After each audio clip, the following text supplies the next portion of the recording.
guys. So yesterday my friend called me to come and teach her how to make liquid soap. To come and teach her how to make liquid soap. So I'm going there to teach her. First, she's a very good person, and whenever she calls, I have to be there. Yes, I have to be there.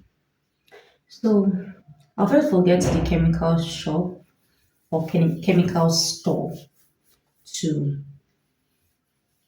to get the chemicals, then head to her house to teach her. She said she wants to sell it. So I have to go there to teach her how to make it. So you guys will follow me. Let's get chemicals and also get to her place.